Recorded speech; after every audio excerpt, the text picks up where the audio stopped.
Target acquired. Moving in. Stand by.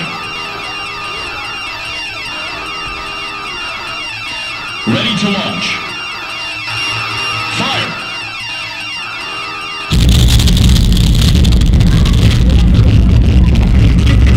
Polynesius is down. I repeat, Polynesius is down.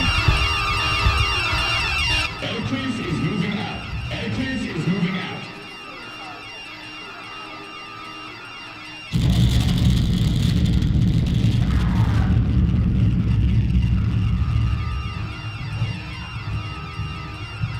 Edicles has been hit. Edicles is down. I repeat, Edicles is down. Alert Creon. Creon is in command. I repeat, Creon is in command. Both brothers are dead. The brothers are dead. Creon is in command.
But there's more to come.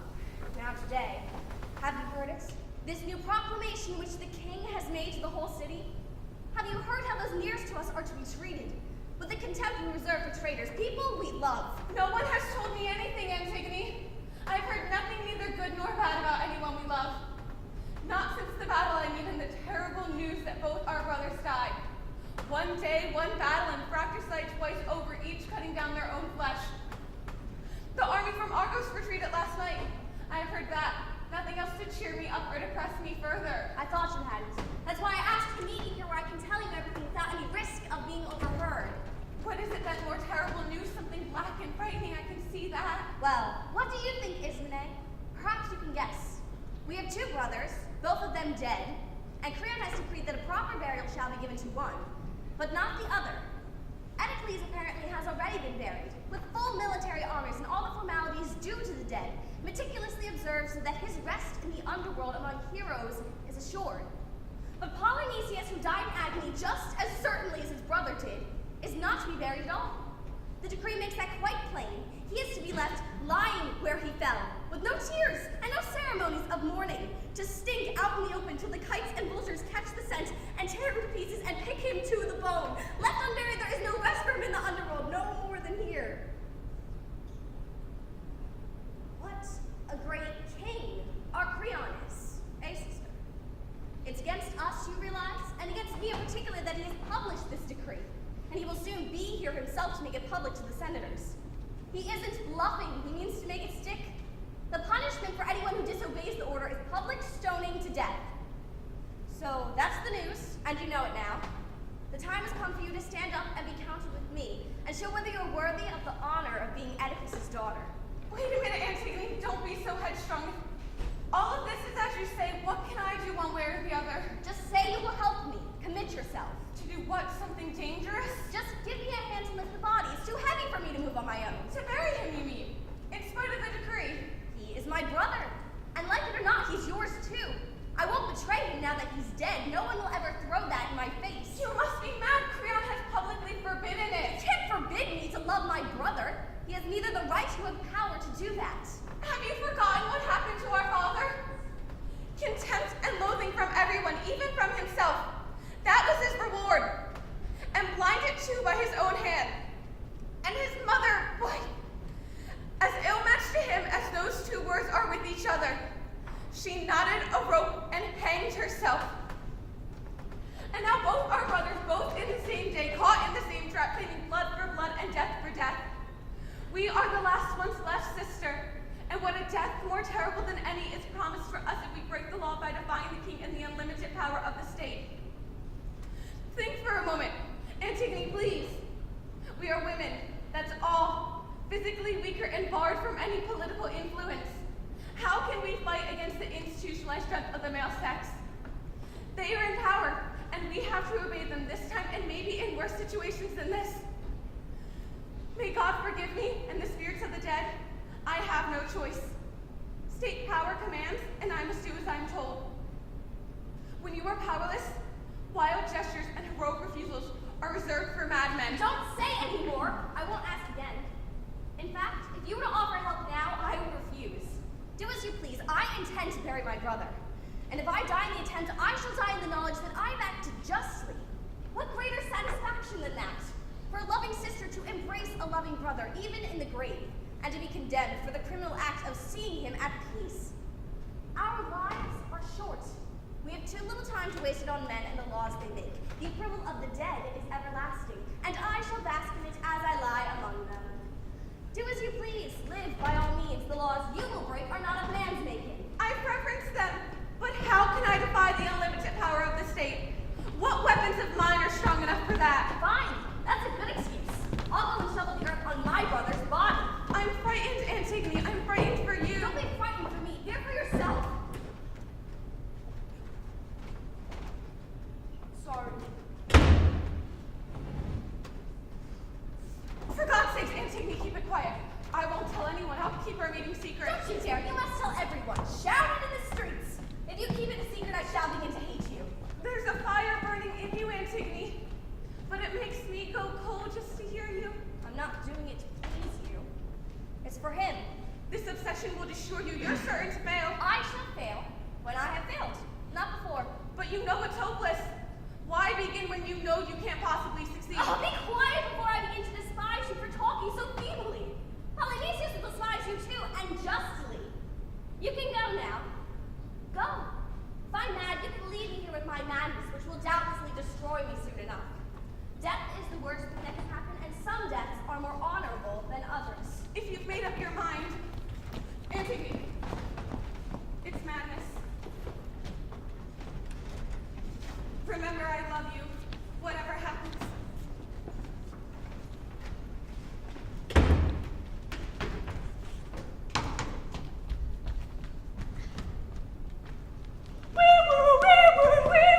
The life-giving sun has never shone more brightly on the seven gates of Thebes than he shines this morning. Never a more glorious dawning than this sunrise over the Jerseys River, when the army of the foreign invader at first light made its panic-stricken flight, and all of its white shields and bright weapons were gone. Like a snowy eagle from the mountain crest, it came shrieking down on our city.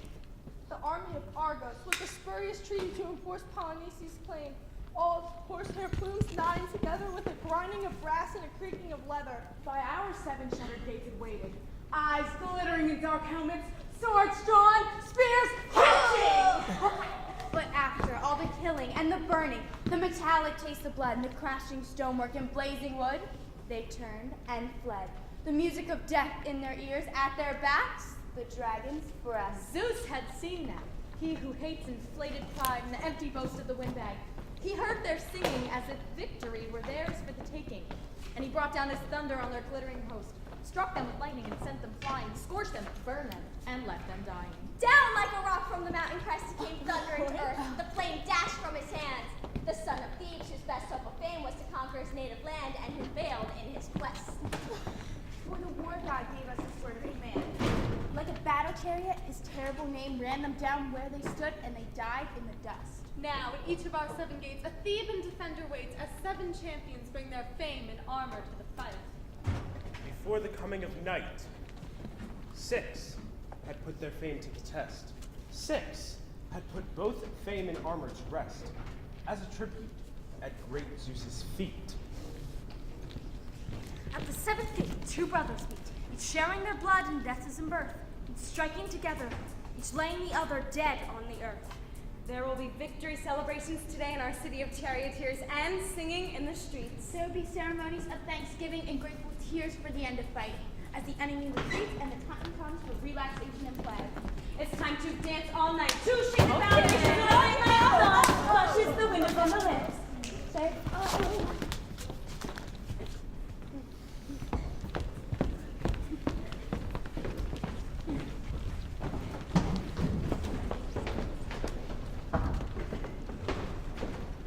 Now, Creon is king. He has made the most of his good fortune and the god's choice. As the people rejoice, the new king enters to take his throne. The responsibility is alone. But why has he called us here to debate an emergency session? Is his public proclamation so vital to the state?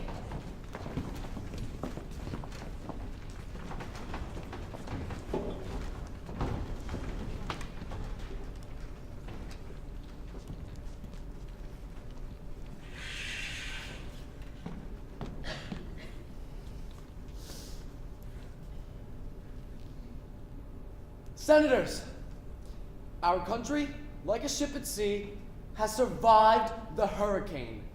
The gods who sent it have navigated us into calmer waters now.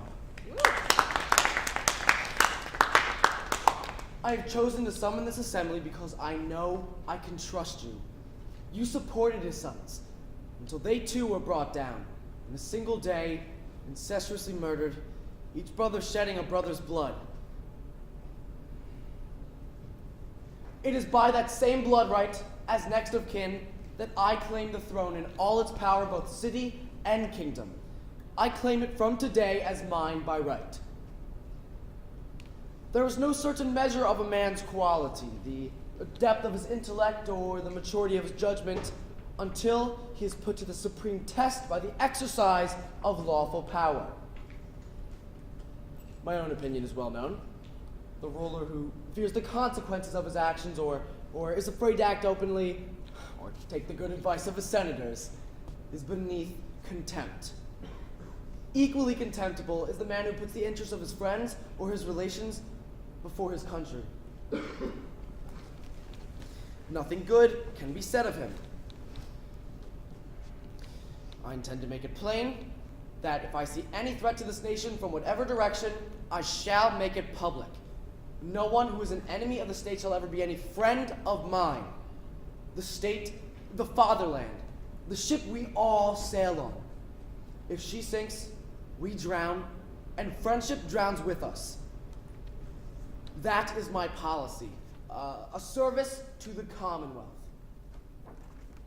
And in pursuance of that policy, I've issued an official state decree regarding the sons of Oedipus. Oedicles, who died fighting with exceptional bravery. We shall bury him with all the funeral ceremonies and honors of a man who died a hero. The other, the outcast, the exile. His brother, Polynesius, who returned here at the head of a foreign army to destroy his homeland, burn down the city, and reduce the people to a condition of slavery or kill them in the streets. I have ordered that he is to have no grave at all. No one is to bury him or mourn for him. His body is to be left out in the open, a stinking feast for the scavengers, dogs, and crows, a sight to inspire terror. I intend to make it plain that never, under my administration, will anyone who commits crimes against the state reap any benefits from their actions, at the expense of honest, decent citizens, too. However, those who serve the state, alive or dead, that does not matter. I shall reward them for their patriotism. Lord Creon, you are king now. You have delivered your verdict and sentence upon the man who defended the city and the one who attacked it unambiguously. The full power of the law is in your hands, and it binds the dead as well as the living. We are all at your disposal. Make sure then that my orders are carried out. Polynesius' body is already under guard. What else must we do? What other responsibilities do you lay upon us? Not to intrigue with dissidents or subversive elements. We are not mad, sir. We all know the law and the penalty for breaking it. Which shall be death. And I shall enforce it. Because there are always men who can be bought, who will risk anything, even Death if the bride is large enough. Lord Creon!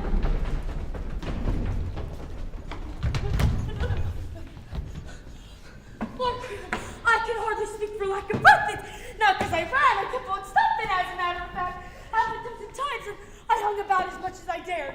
I hadn't thought about anything so much in a long time. Listen, don't hurry, I said to myself. Chances are, poor son, you'll got it when you get there. But then I said to myself, or rather don't, because if Creon hears this from someone else, you'll really be in trouble. So I hurried here as slow as I could, going round and round in circles in my head, as well as my feet. It's funny how long a mile can take you when you're thinking what I was thinking. However, duty called in the end, and I reckon I'd have to face it out somehow. And if I'm punished for it, the gods will be behind it, that's for sure. So I wouldn't have escaped it anyhow. Talk sense, woman. Why are you so frightened? Well, first of all, like my own point of view, I never done it. I didn't say who done it. So I shouldn't be punished for it. Should I? Is there really any need for all this preamble? Take great care to disassociate yourself from what you say. It must be bad news. It is bad news, sir, and I'm so scared I don't know how to put it to the best. The plainest way, and then we can be done with you. Straight out with it then. But What was that? the body's buried. Someone or other, a handful of dust, dry dust, that's all, and properly sprinkled, religiously, whoever it was. Do you know what you say? Who has dared to disobey my orders? No way of knowing, sir. We've no idea. There have been no digging, no shovel marks, or nothing. The ground's rock hard, no wheel tracks either. In fact, there were no clues of any kind at all. Nothing to tell us who might have done it. When the sentry had taken the early turn and discovered what had happened, we were all shattered and scared stiff. It was as though the body had disappeared. Not in a proper grave, I don't mean, but lightly sprinkled with a layer of earth. As though some passing stranger with a religious turn of mind, knowing that left unburied would mean everlasting anguish and wandering without rest, scattered a few handfuls. There were no tracks of animals either. No dogs or anything who might have gnawed at and covered with their front legs like they do a bone. A real roast started then, I can tell you. We were shouting at each other. It could have been a fight. There was no one there to stop us.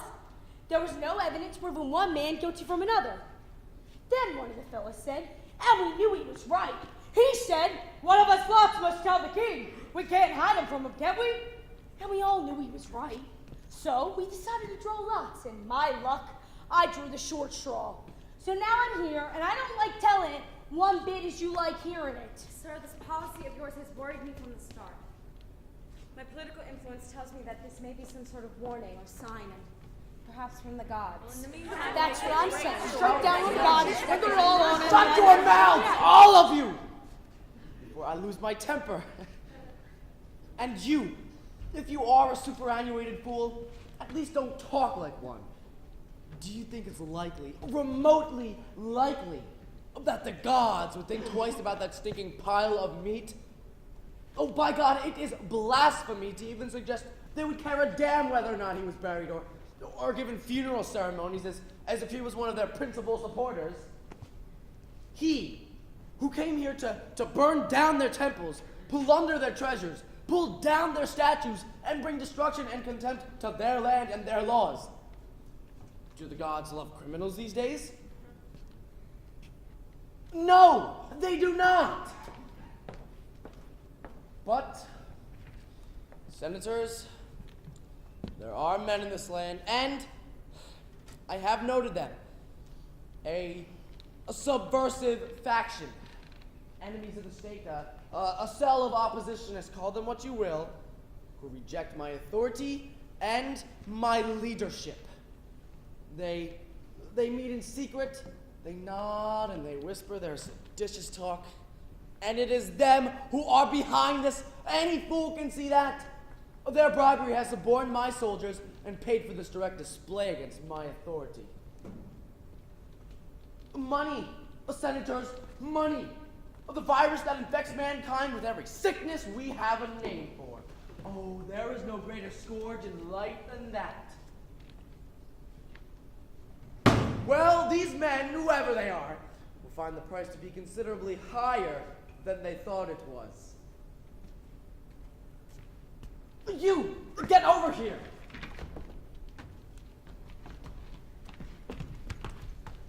Now get this into your head. By Zeus, my god whose power I revere, I swear to you, either you will find this enemy of the state, the man who sprinkled the earth, no other will do, standing right here before me, or you, soldier, will die for this crime. And death, I promise you, will be the least of your punishments. Perhaps the choice will show where your best interests lie. Crimes against the state, you'll see, are very unprofitable in the end.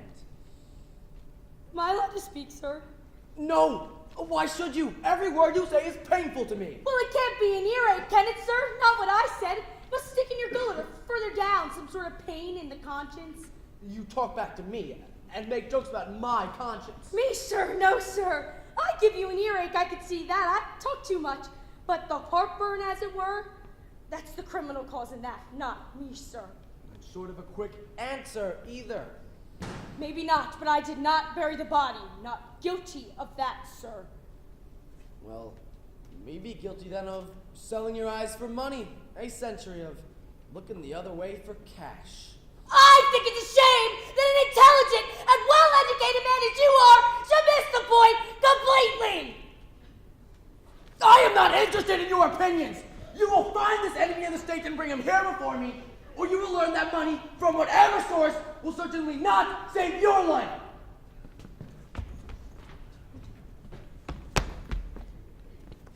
Let's hope they find him.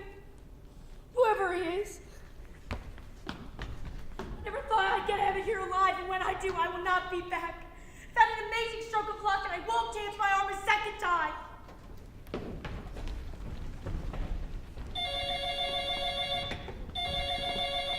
Hello. Myers. Hello.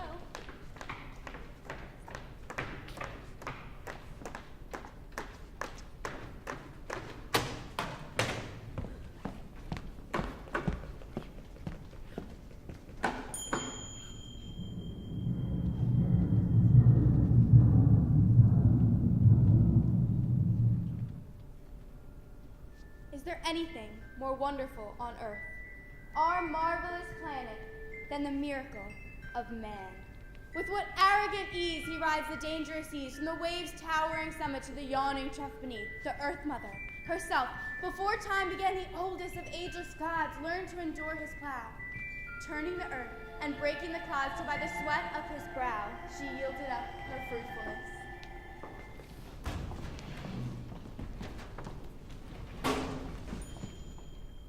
The quick-witted birds are no match for him.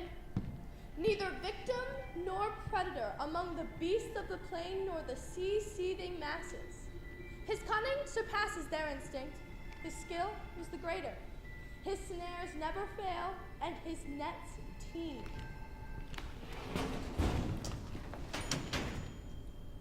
The wild bull of the savage mountain, and the magnificent stag who passes like a king through upland and glen.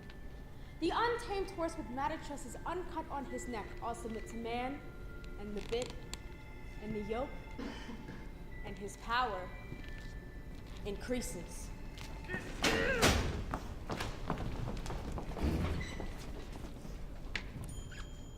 He has mastered the mysteries of language, and thought, which moves faster than the wind, he has tamed and made rational. Political wisdom, too, all the knowledge of people and states, the practical arts of government, he has studied and refined. Built cities to shelter his head against rain and danger and cold, and ordered all things in his mind. There is no problem he cannot resolve by the exercise of his brains or his breath. And the only disease he cannot salve or cure is death.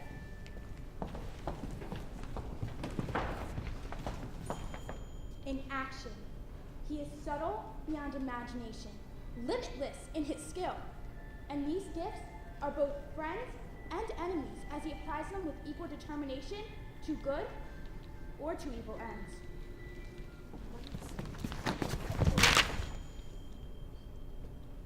All men honor, and the state uplifts that man to the heights of glory whose powers uphold the Constitution and the gods and their laws.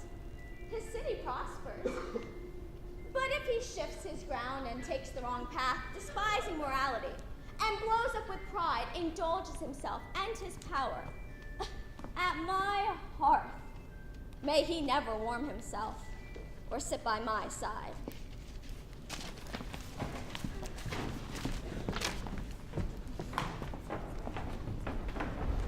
Wait, I can't believe this.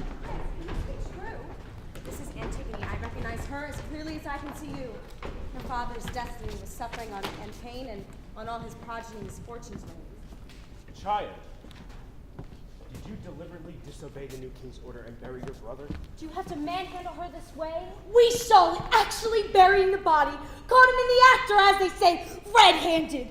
Although it wasn't a him, it was a her. Where's the king? Just returning now when he's most needed. What is all this noise? By the looks of things, I'm here not a moment too soon. What's happened? Lord Creon, I reckon it is always unwise to swear oaths and make promises, even to yourself. Second thoughts, 9 times out of 10, will have their say and end up by calling you a liar. It's no time at all since I promised myself I wouldn't be seen dead here again.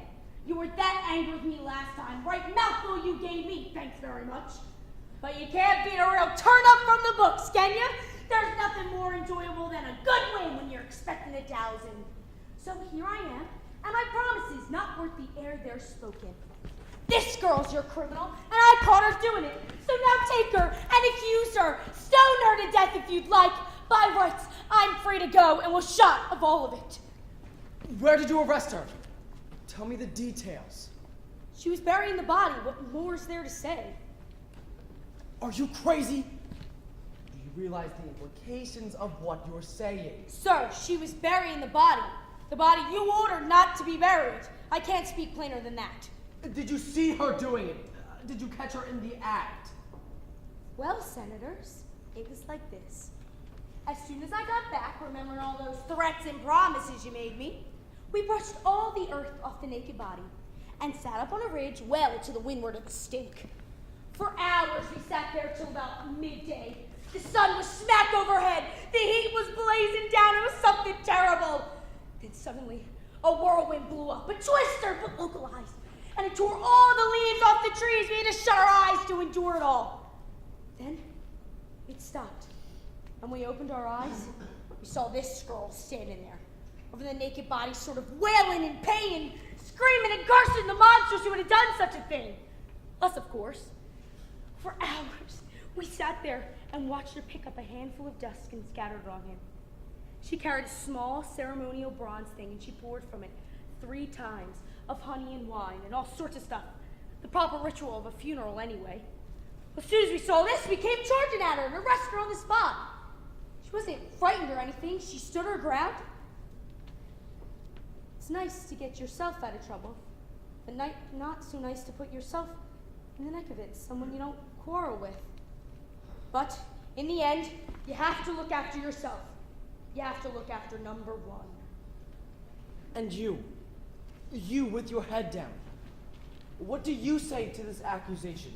Are you guilty? Yes or no? Yes, I'm guilty. I don't pretend otherwise. You, soldier, get out. You're freed of all charges against you. Get back to your unit.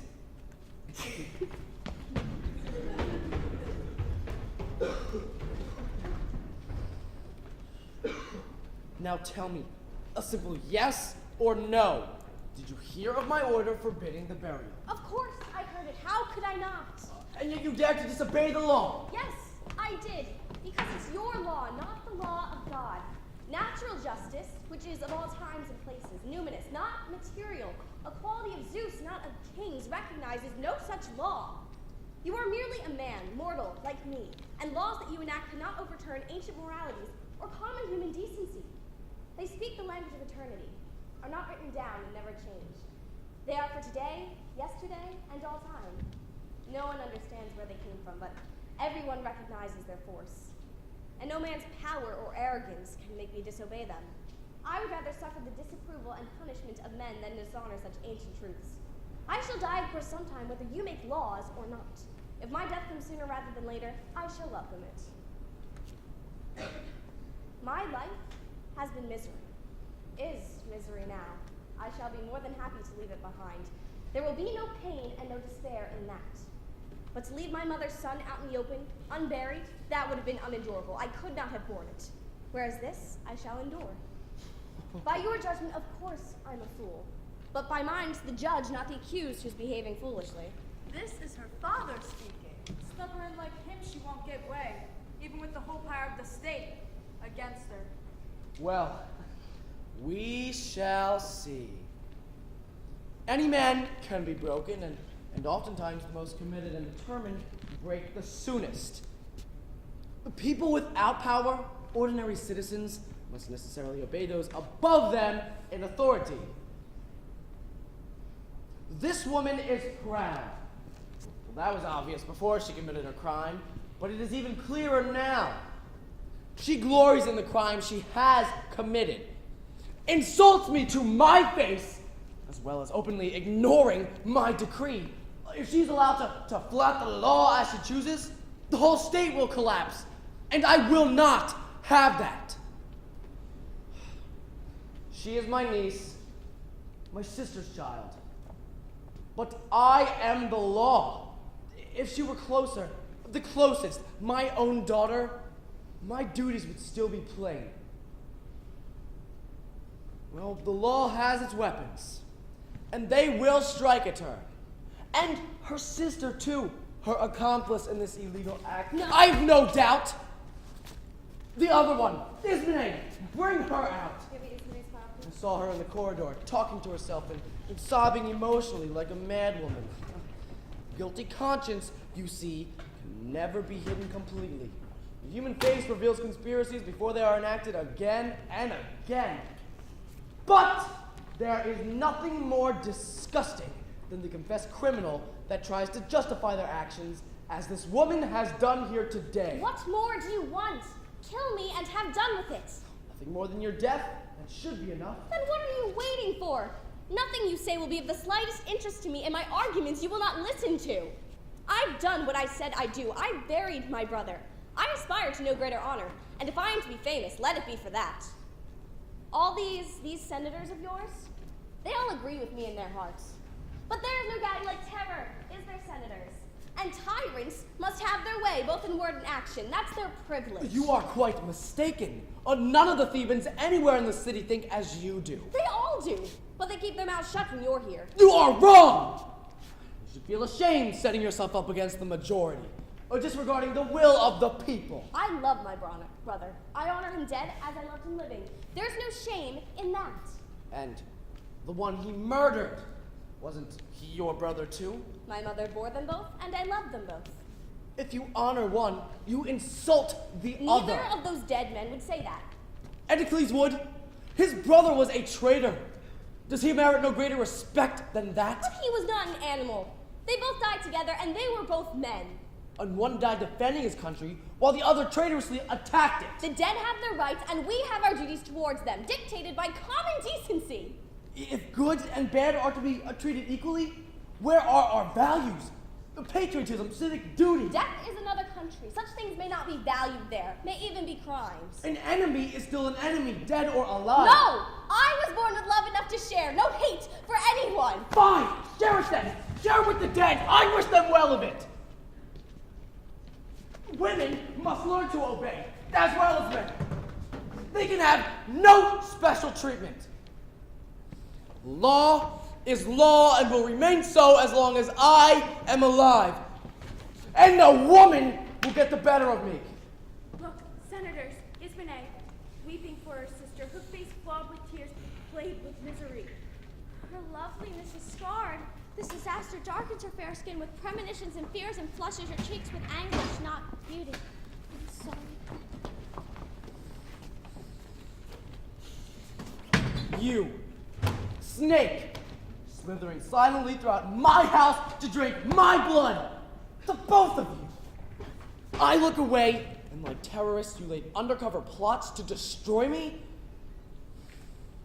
Well, do you confess your complicity in the crime or protest your innocence? Yes, I confess if she will allow me to say so.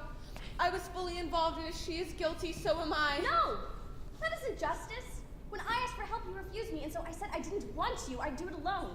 But now that you're in danger, Antigone, I'm proud to stand beside you in the dock. The dead man knows who buried him. What good are people who are all words and no action? Please, my sister, don't despise me. Let me share the honor and die with you. You have no right to claim the honor for doing what you were afraid to do. One death would be enough. Why should you die? Because life without you won't be worth living. Ask Creon to protect you. He is your uncle.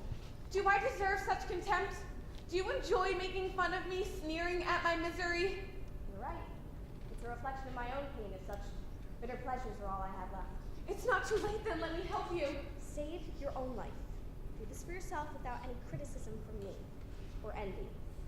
For God's sake, Antigone, will you not allow me to even share my death with my sister? No, I won't. You chose to live when I chose to die, and that's the end of it. But I wasn't afraid to speak. I warned you that this would happen. I knew how it would be. And most, the majority, would agree with you. But some would be of my opinion. But we're both in the wrong, and we're both condemned. No, you must live. I have been dead for a long time, inwardly. I'm well suited to pay honor to the dead and die for it. These women are neurotics, lunatics, the both of them the same. One going off her head before us and the other born unbalanced. Well, are you surprised? Anyone would crack, even the most tough-minded person under such treatment. Oh, you lost your senses when you allowed yourself to be influenced by her lunacy. There's no life for me here, not without my sister. Oh, do not speak of her. She's as good as dead. Will you kill the woman your son plans to marry? There are other women. No lack of choice for a young man, other fields to plow. But they're devoted to each other. You can't change love as you change your clothes. No son of mine can marry a criminal. Oh, Haman, when you hear how your father insults you. Let him hear. What does his mistress matter to me? Lord Creon, you insult your own. They are formally betrothed. Will you tear the woman from your own son's arms? Death parts all lovers, sooner or later. If this is how the land lies, the child's doomed. Her death warrant sealed and delivered. By you, the senators, oh, if I remember, as well as by me. You heard my order, agreed with it, if only by your silence, did you not, before the criminal was known? Enough of this shilly-shallying. Take them away, lock them up, and keep them under close guard. It is time they learned that they are women and their place in this society. Nothing like the immediate threat of death to soften their rhetoric and make them look reality in the face.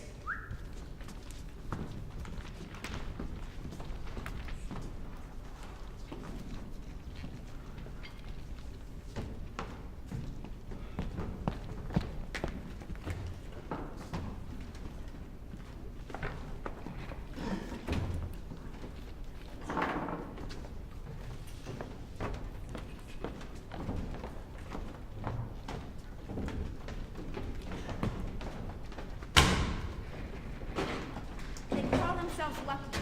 The fortunate who live their lives never drinking through the bitter cup of pain. But when one lucky family incurs the gods polygamy from generation to generation, they must swallow the bitter potion again and then again. Just as rollers crash and sea spray whips on an exposed beach and black clouds lower and the gale from the north scrapes through frozen lips, while the sea casts up from its depths a shower of pebbles onto the shore and black sand from the chasms of the ocean darkens those strands. In the unremembered past, some unforgiving Olympian cast his vengeance on the whole human race that agony, destruction, dismay destroy son and daughter and darken their halls with tragedy. The cold hands of the dead reach out for the living, and no one is spared. Another generation sheds its blood, new life snuffed out. A young root bared for the same bloody axe. The characteristic sin of Oedipus, arrogance, brings its bleak harvest in.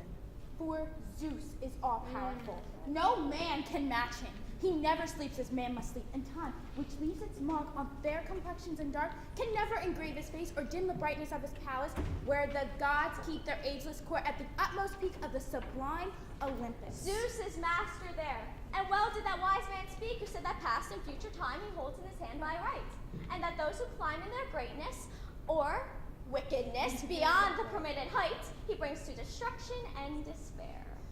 But all men hope, and some have ambition, far-ranging birds that never tire. These wings bear some men steadily onward, while some others aimlessly swoop and glide down to frivolous pastures, landscapes of obsession, pathways to disaster, and the merciless fire. And no man can claim to have understood hope or ambition until the flames burn under his feet, and the once solid wood of his life is reduced to its last condition, ashes and dust. A wise man once said from the depths of his inspiration, when a man commits crime and is proud of his action, a flaming sword hangs over his head. No future but the grave and a funeral urn.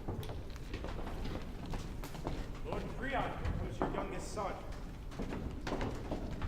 Is he desperate with grief that his future bride should be brutally denied, and all his hopes of happiness gone? For the last of your sons, what relief from his consuming fears and the bitter penance of tears? Is he going to beg for mercy for his beloved Antigone? Well, we shall know that from his own lips, without any need for fortune tellers. My dear son, no doubt you heard the news of our final decision, the condemnation of the woman you intend to marry. I hope you come here not in a spirit of anger, but in understanding that we are always comrades, and my love for you is unshaken.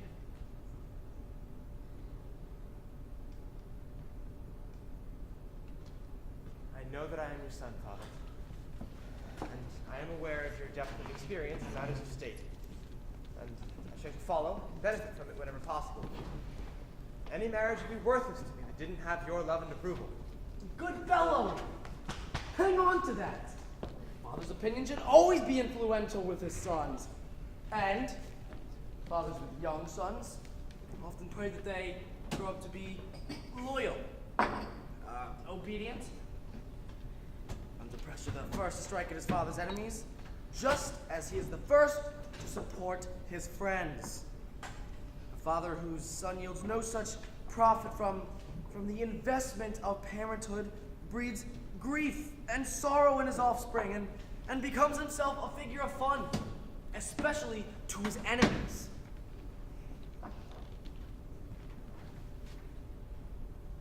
Don't be taken in, boy. Don't let any woman ensnare you in her sexuality or whatever attractions lure infatuated men into submission. God help the lovesick fool who marries a dominating woman.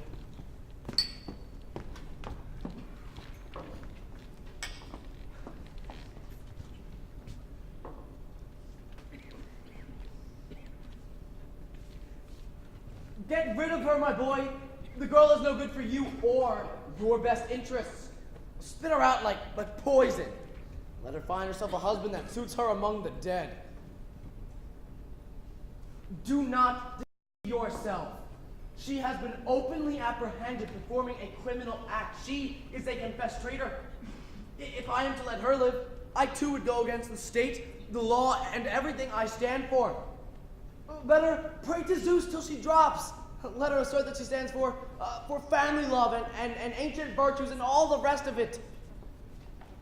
If I tolerate treachery under my very nose in my own home, how can I crush subversion anywhere else in the city or the state at large? The man who is firm in the dealings with his family will be equally firm in power. In wisdom, he will be equally remarkable, indeed, as king or as subject. In times of national danger, he will be the one you can rely on, the one you want by your side of the front ranks when the battle becomes critical. Authority is essential in any state, and will be upheld in this one by me. There will be no yielding to female fantasies, not by so much as an inch. And if we must be deposed, let it be by a man's hand, son, not by conspiracies of women. Lord Creon, if I am fit to judge, you speak rationally, sensibly, and with the wisdom gathered from long experience. Father, The most enviable of man's gifts is the ability to reason clearly. And it's not my place to say that you were wrong, even if I was experienced enough or clever enough to do so, which I'm not. But it's also true to say that some men think differently about these things.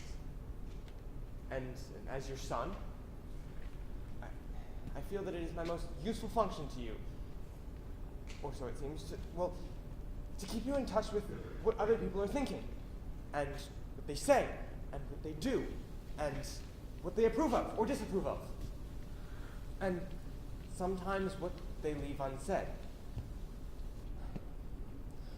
The prospect of your disapproval is a great silencer of most men's tongues, and things are often never said for fear of the consequences. But sometimes I can hear what people whisper behind their hands, and everywhere I hear sympathy expressed for this poor girl, condemned to a gruesome death, as she is, as no woman has ever suffered before, and unjustly in most people's eyes, for burying her brother, who was killed in action. She has done something that most people see as honorable and decent. Rather than leaving him naked on the battlefield for the dogs to tear at or scavengers to pick to the bone, she should be given a medal for her actions. And the same people say, her name inscribed in the roll of honor. Father, your reputation matters to you as much as your good health and happiness do. Indeed, sir, your good name matters more. So please, let me ask you to think twice about this. Father, the man who thinks that he has the monopoly on wisdom, and that only what he says and what he thinks is of any relevance, proves his own shallowness of mind with every word that he speaks. It is the man of judgment who knows that it is a sign of strength and not weakness to value other opinions and to learn from them. And when he is wrong, to admit it openly and change his mind. Father, please, have second thoughts about this. Do not let your anger influence you. I beg of you. If a man of my age may lay any small claim on common sense, then let me say this. Absolute certainty is fine, if a man can be certain that his wisdom is absolute. But such certainty and wisdom are rare among men these days. And this being so, the next best thing is to learn to listen and to take good advice when it is offered. Sir, there's a lot of sense in what this young man has just said.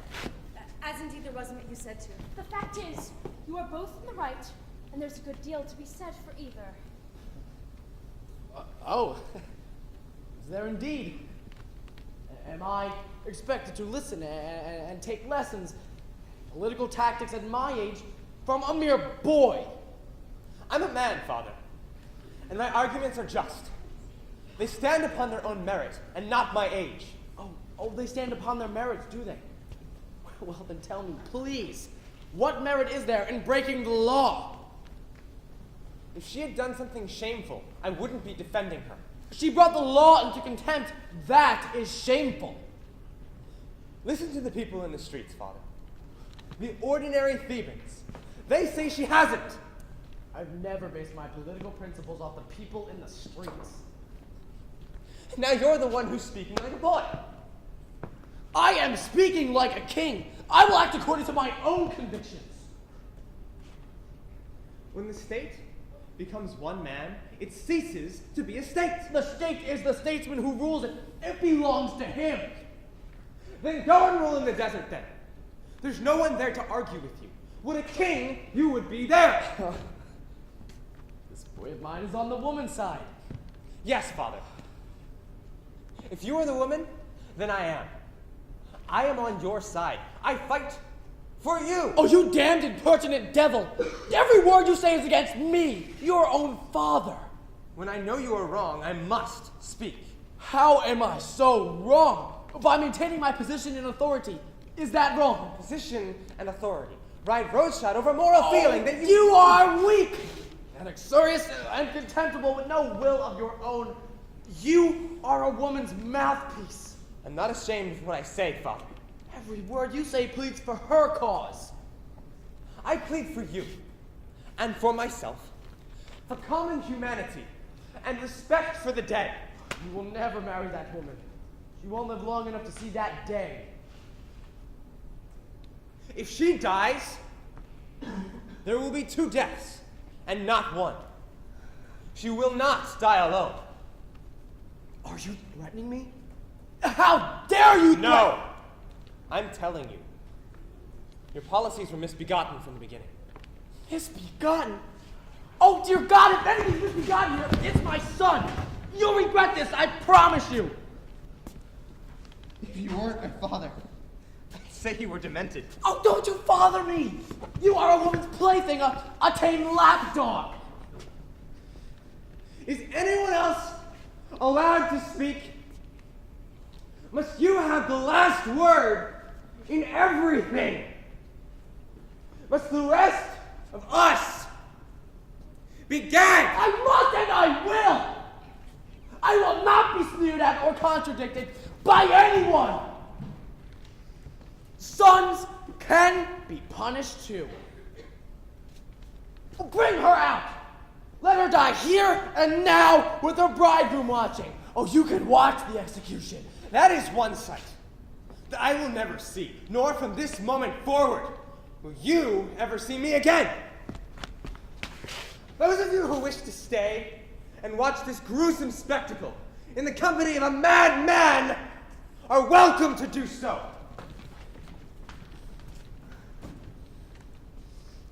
Lord Creon, in uncontrollable fury, has possessed your son and swept him off like a whirlwind.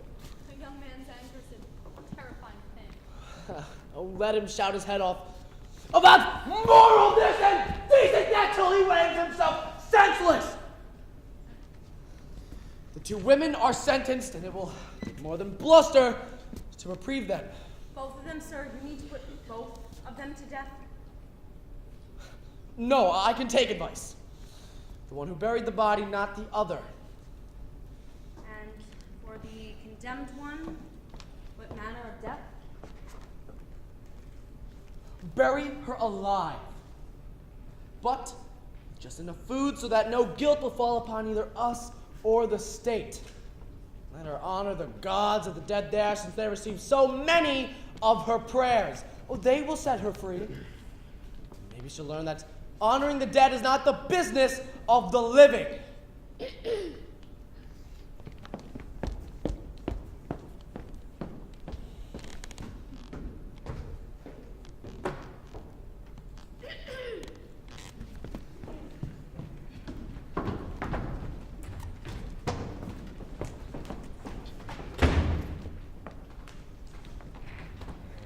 When the god of unbridled passion makes war, he always wins. No force on earth can withstand his powerful, merciless hand. When the first flowers appear in a young girl's cheek, the remorseless magic begins. And then from the deepest valley to the highest peak, his traps are set, and no man's sins or virtues can keep him from the net. The mania is universal. The gods themselves run mad. Men lose their wits. No one is spared. When the madness strikes, no one is safe. Even the maturest of men will commit follies and crimes undreamed of in saner times. What else could provoke this strife between father and son? This family divided and murderous anger between kin. There's a fire in a woman's eyes, incited by such consuming heat. A man's mind can burn. Aphrodite shares her power with Zeus. Her seat is at his right hand, and when her lightning strikes, it strikes his heart. And its power is frightening.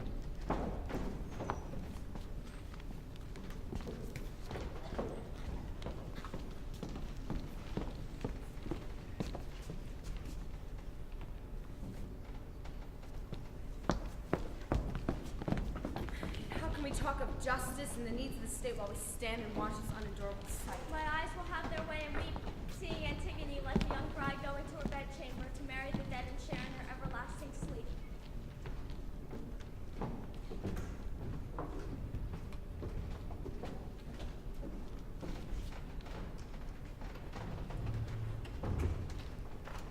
all my wandering senators. This place has been my home. I was born in this city, and now I begin my last journey. In the daytime of my life, in mid-breath, this security policeman, Death, has arrested me as he arrests everyone, young and old, at home or in the streets. To the cold waters of darkness become, never to return across that silent river. No wedding for me, no music, no guests in the room. My wedding gift, eternity, in a stone tomb. My dowry, forever not to be, death to my bridegroom. But your action is famous. In every street mouths whisper Antigone. You go down to the dead with a promise of glory ringing in your head and nothing to devalue your beauty. No sword has scarred you, plague visited. Unmarked, untouched, you pass from the dangerous light into the safety of eternal night. Alive, alone, and free. This is a mockery. By everything the city of our fathers has ever held sacred. You landowners, you elder statesmen, you rulers of Thebes, my dying is no joke. Am I a figure of fun to be treated like a child, insulted and humiliated as I leave you forever? Then forests and meadows and our Theban river, glittering pathways ceaselessly flowing from Dirce's death till now, you must be my witnesses, my only friends and mourners as, victimized by an unjust law, I go to my last home in the living tomb, to wait while the slow darkness descends, cold and starving on my stony bed, halfway between the living and the dead. No one has ever dared to go so far before as you have dared to go. Now you have stumbled and stubbed your toe and will shortly shed blood on the marble staircase of the law. You carry your father's crimes like a millstone on your back. Small wonder in such times the bones bend or break. Nothing more painful than that. The remembrance of my father's long agony and the curse on our suffering family from the beginning. So much grief from the unlucky chance of the son finding the mother's bed, and worse than anything, the benighted offspring of that unspeakable marriage. And I, with the others, share that terrible destiny. Conceived in incest, no repentance can soften the punishment.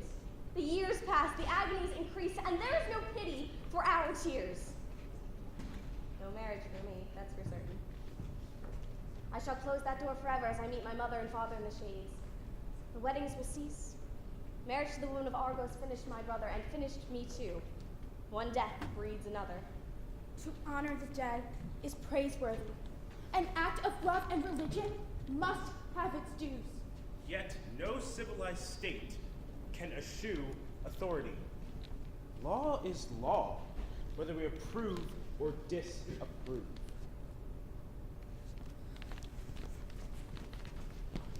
If you choose to sanction the power of the state, you indulge in your obsession and connive at your own fate. Spare me your sympathy. Weep no false tears. I know the path I must follow, to the sunless country of eternal sorrow. The bleak waters of eternity, the unimaginable years. No grief where none is felt. I shall go alone and in silence to my house of stone. If death could be prevented by singing arias about it or other self-indulgent displays of grief, well, this will go on forever. I've no doubt. However, I've had enough of it. Take her away, lock her up in her stone vault, and brick up the door, and let her die there. Or, if she prefers, let her live, since that is the only place for her, solitary confinement among the dead.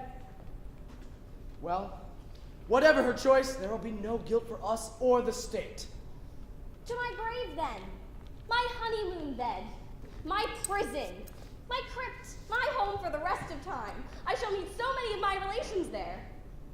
I am the last, the unhappiest, I think, and the youngest, booking in too soon. But my father will be there to meet me at the door. My mother will smile and hug me close as she always did. And my brother, he will be glad to see me more than the rest. At each fresh grave, my hands sprinkled the earth. At each, I poured the purifying water and made offerings. And for my beloved Polynesius, whose broken bones I set to rest, I am rewarded with a shameful death. There are some, I know, more thoughtful people who respect my action. They must justify me. Not for a husband, you understand, not even for a son would I have done this. If the law had forbidden it, I would have bowed my head and let them rot. Does that make sense? I could have married again, another husband, and had more children by him if the first had died. Do you see? Do you understand me? But my mother and father are dead. There will be no brothers, never again. My love had to speak at Polynices' grave or nowhere. And for that, my dearest brother, Creon, drags me here, will shut me away, a living death, in silence and darkness and solitude. I shall die unmarried. All those pleasures denied me, and motherhood denied me too. No children to love me, to love, and now no friends. What moral law have I broken? What eternal truths have I denied? And yet now, not even a God can help me, and there's no man who will. I'm certain of that. No help and no hope. How can there be when common decency has become a crime? If the gods in heaven have changed their mind and this is the way they order things now, I shall soon know it, and I shall learn my lesson the hard way. But if some others are mistaken, let them be punished as I have been punished, and suffer the injustice that I suffer. She hasn't changed even now. Her anger still blows like a hurricane. The sooner she's gotten rid of, locked up and out of harm's way, and forgotten, the better. That word is my death. And now, it is spoken. Pray God with many names, child. Do not comfort yourself with hope. There is none. This is the land of my fathers, Thebes, built by a god. You see, senators, my time has run out. There is no more left. And I die his victim, unjustly, for upholding justice and the humanity of humankind.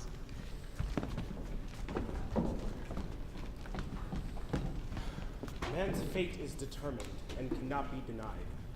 The child, Antigone, pays for the parent's pride. Send us to Thebes and your new king, Creon. Tiresias, what news brings an old woman so far? Important news that can't wait.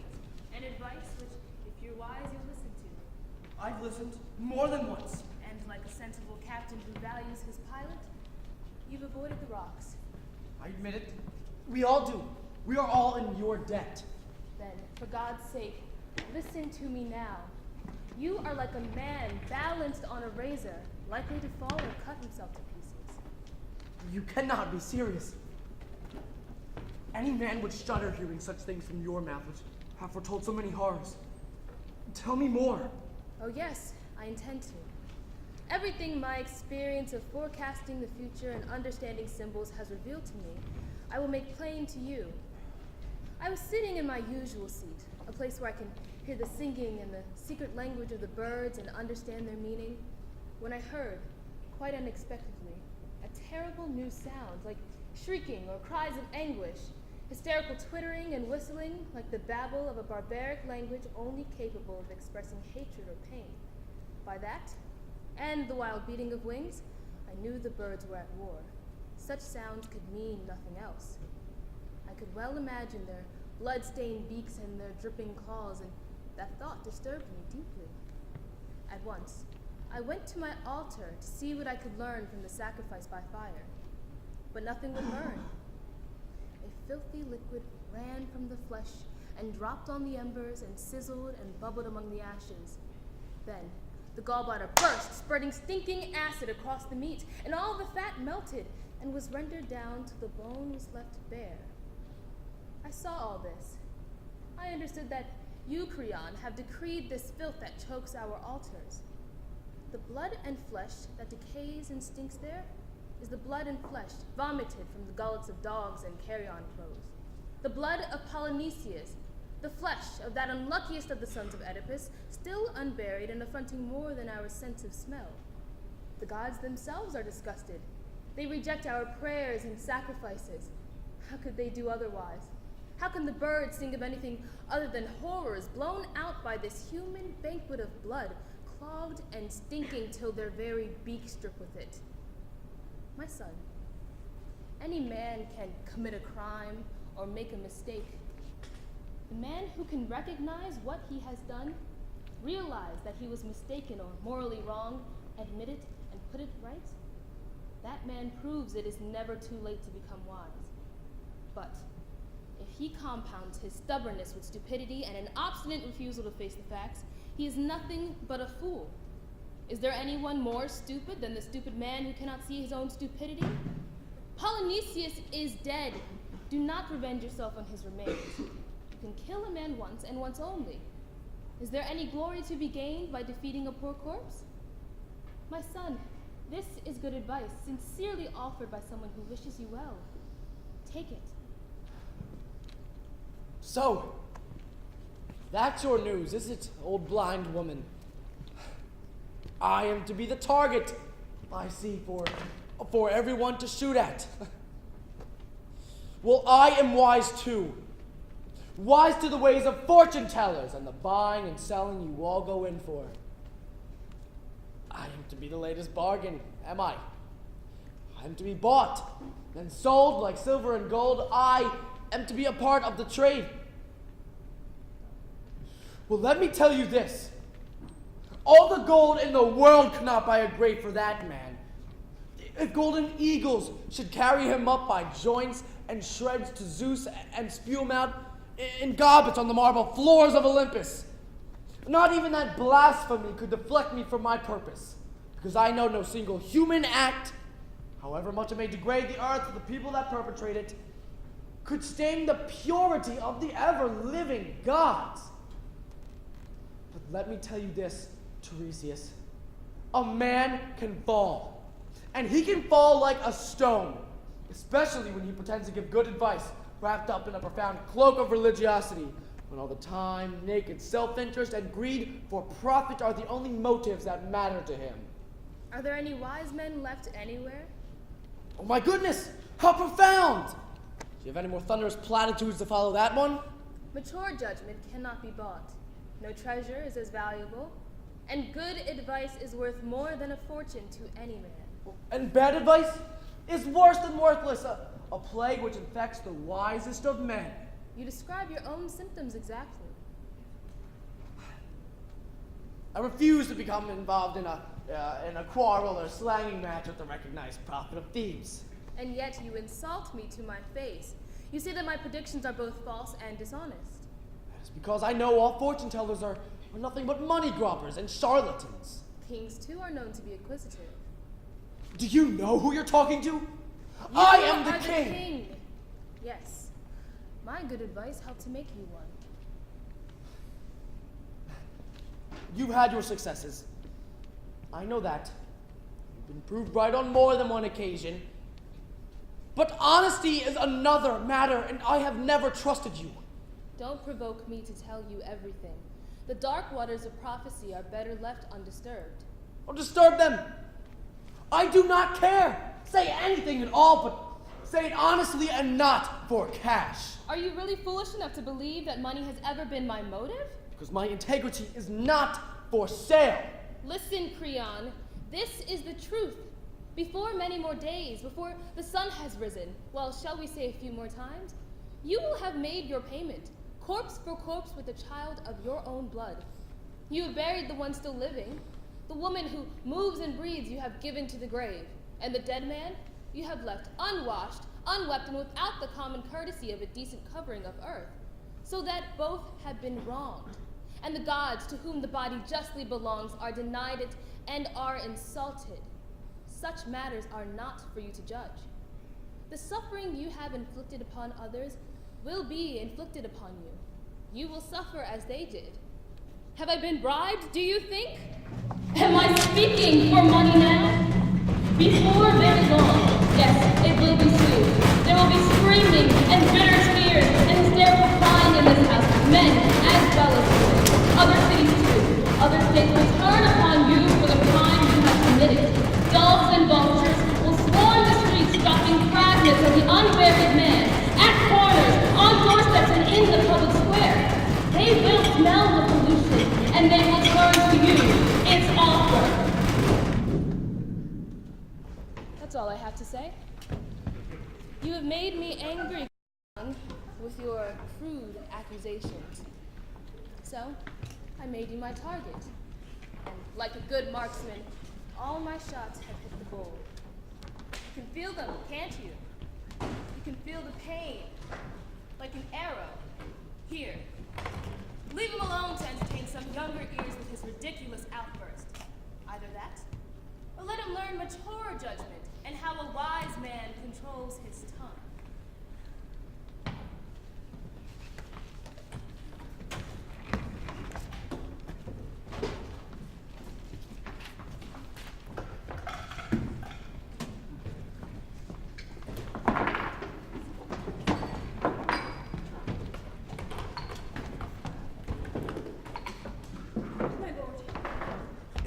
She is gone, promising nothing but disasters to come. In all that time, I have never known any of her prophecies to be proved wrong.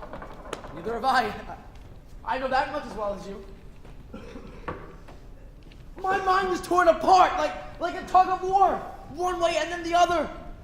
How can I give way now?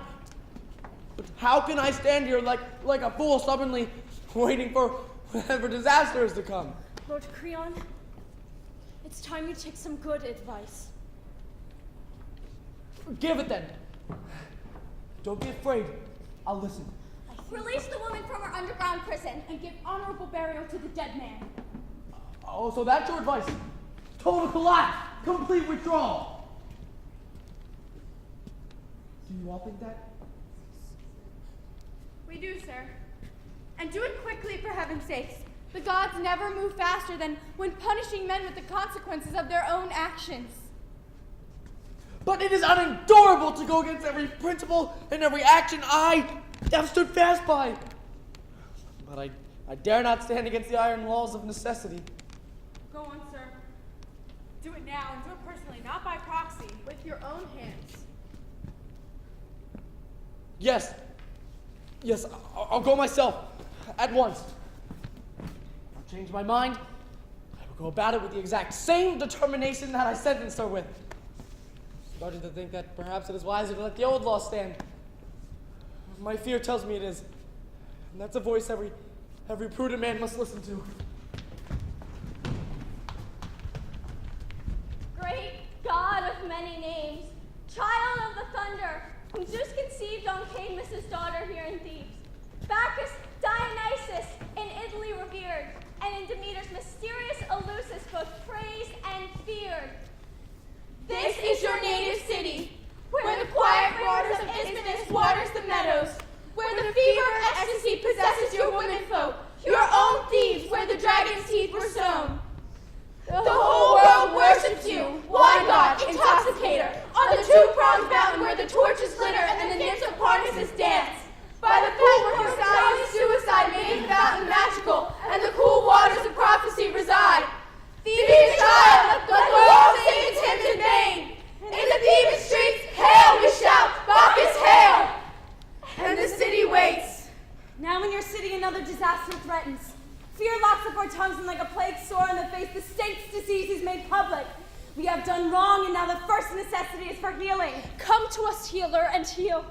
We have all suffered too long. All the stars of the galaxy, whose hearts are fire, throb to your music, and the remote voices of measureless night speak from the depths of their mystery.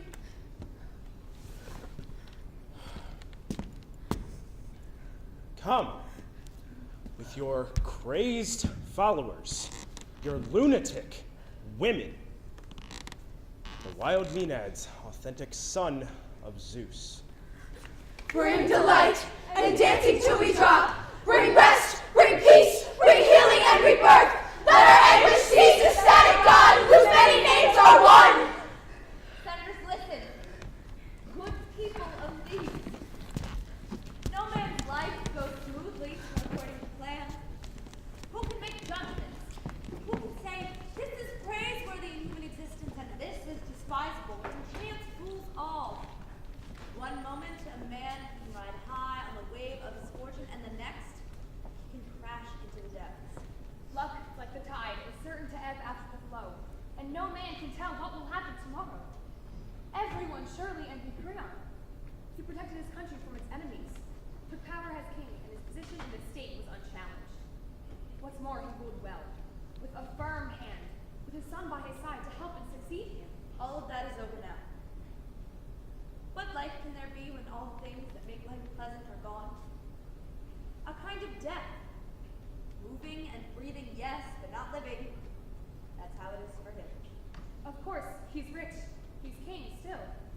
with all the pomp and circumstance that rank implies.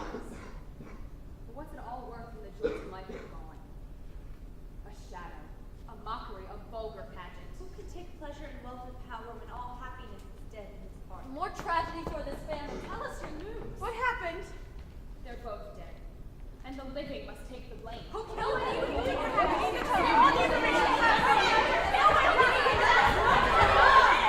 King's son needed royal blood shed by a royal hand. His father, you mean? Or his own? His own held the knife, but his father's actions drove him. The prophet warned us, and it all came true. That's how things are. It's in your hands now. Look, did you ready to see Creon's wife? Poor woman. Does she know, do you think? Has she come here by chance? Or has she come because she's heard rumors about her son?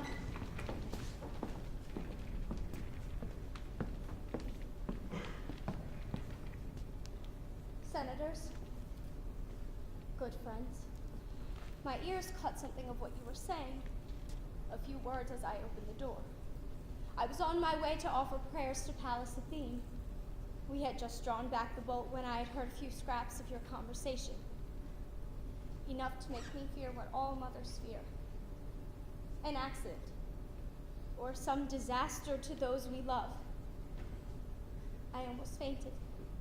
My ladies-in-waiting caught me in their arms. Please, speak it out plainly, whatever it is. I can bear it. We are bred to stoicism in this family. Dear Queen, whom we all respect, we were there. We saw it all, and we'll tell you exactly what happened. Don't think this is the right time. There's no point in trying to soften blow now, only to be proved a liar later. It's best to tell the truth. I went with your husband, the king, to the edge of the battlefield where we saw the body of Polynesius still lying where he fell, and in an awful state. The dogs had been at him, so we prayed. First to Hesate, who haunts tombs and scenes of crimes committed but not atoned for, and then to Pluto, king of the dead. We asked them to have pity on him and on us, and to not be angry. We washed the body, or what was left of it, with holy water, and cut fresh branches to make a pyre and burn the remains. Then he shoveled a pile of his own Theban earth over the ashes. Then we hurried off as fast as we could to get to the prison cell furnished with stones that served as the bridal suite for the girl married to death. But before we arrived, a soldier with the unenviable job of guarding that godforsaken place came running back to tell the king he heard a terrible noise. And as Creon got near, he heard it too. Faint but audible. A low moaning or screaming. Low and unearthly, as though grief were speaking its own naked language. King groaned aloud, and we heard him say, "Oh God, this is what I was afraid of. Am I a prophet too? This path, these last few steps up to the tomb, is the most agonizing journey I shall ever make." I can hear my son's voice in there, he said. "You, guards, somebody, anybody, get in there where somebody has already forced an entrance and tell me if that is my son's voice I hear, or whether the gods are playing some brutal game with me." So we went in, as the half-crazed king had told us to. And in the darkest corner, we saw her strung up by the neck of an improvised rope with twisted linen strips torn from her own clothing.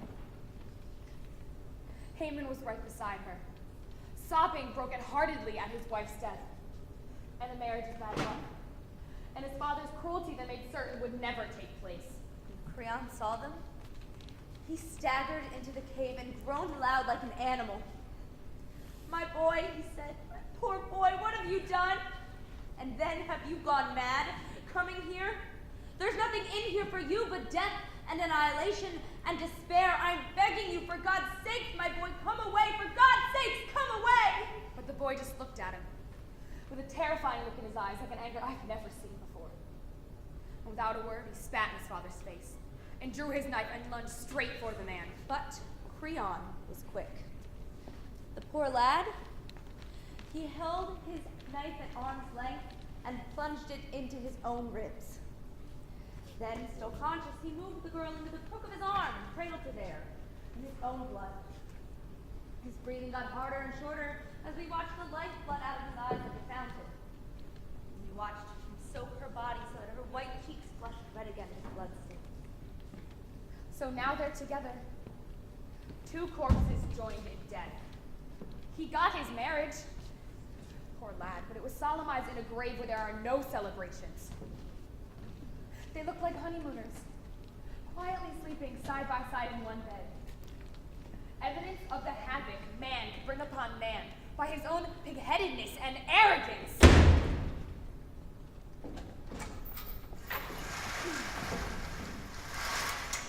That's strange. What do you think of it? His wife is left without a word, giving no indication of her feelings one way or the other. It scares me a bit, but a public display of grief would be unlike her. She'll suffer like any woman for the loss of her son, but in private. She wouldn't do anything foolish or indiscreet. I'm sure of that. She's far too sensible. I don't know. Her silence was unnerving, dangerously unlike what one would expect. That sort of silence is sometimes more threatening than screaming and tears. I'll go after her just to make sure that grief doesn't tempt her to do anything silly or excessive. You're right. The silence was unnerving. She seemed to feel nothing. And in my experience, that can be dangerous. Look there, Creon is coming, but not alone. A man comes before him, dead as stone. Unspeaking evidence of the crime like his guilt is all his own. He suffers now for his wrongdoing. Pain. There was hatred inside me. The urge to destroy drove me like a maniac, an insane plunge towards death. Your death, my boy. See here the killer and his victim. See here the father and his son. I was responsible. My actions killed him. There's no blame for him. None. My hand powers and my arrogance determined his fate. You see the truth now, but you see it too late. Suffering is the only school teacher. The gods have broken my back and whipped me like a beast on the stony track and destroyed my self-respect. All pleasure, all rejoicing is turned to anguish and weeping. Man is a naked, moral creature, and affliction is all he can expect. My lord, you have suffered enough already, but there is more suffering marked to your name. One agony lies out here in the open, but the same anguish redoubled waits behind the door. There can be nothing worse. My heart is broken. Your wife is dead. The mother of this slaughtered son. Her wound is fresh, but the breath of life is gone. Hades is a deep, bottomless abyss of the dead. Will you kill me too, or bring me to my knees to suffer longer? I am already dead. First the son, and then the mother. Is there no end to this grief? There's no hiding it now. See for yourself.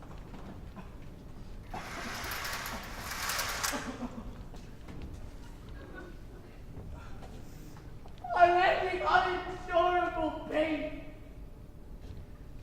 This is the second time I am forced to see what no man should ever see, even once. This is where it ends. A few moments ago, I held in my trembling arms a dead son, and now death has snatched my mother from my hands. It was there she collapsed, still holding the razor-sharp knife, and as darkness drew down its slow blind, she closed her eyes. She wept for the son whose life ended today. And with her last dying breath cursed you as his murderer, who drove him to this death. I am shaking. I shall go mad with terror. There must be a sharp two-edged knife somewhere to cut away my life. Living is misery for me now. Everywhere I look is blood. It's no more than the truth that I told you.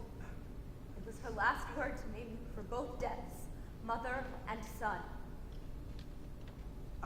How did she do it? Did she do it alone? She heard them weeping for Haman. cried aloud and skewered herself into the heart with a knife. She spoke the truth. All the guilt is mine. I am the murderer. Make that plain. Somebody, anybody, take me away. I am nothing. I have become nothing, and nothing can happen to a man that is nothing. How can we judge for the best in times like these? Prompt action is safest. What more is there to lose? Where are you, my friend? Come, shadowy messenger that runs faster than the wind. Why waste another day? My misery darkens the face of a new dawn. Put down the blood. Tomorrow is a mystery. No man can say what time will make plain. We live day by day. The future is in greater hands than ours. I am nothing. I want nothing but my simplest prayers. No time for prayers now. Too late to pray. What must come will come. Tomorrow or today. I am nothing. Take me then, the man who killed without knowing his wife and his son. There's blood on my hands. My head is split. My back is broken. I should be dead. The key to human happiness is to nurture wisdom in your heart, for man to attend to man's business, and let the gods play their part. And above all, stand in awe of the eternal, unalterable law. The proud man may pretend in his arrogance to despise everything but himself. In the end, the gods will bring him to grief.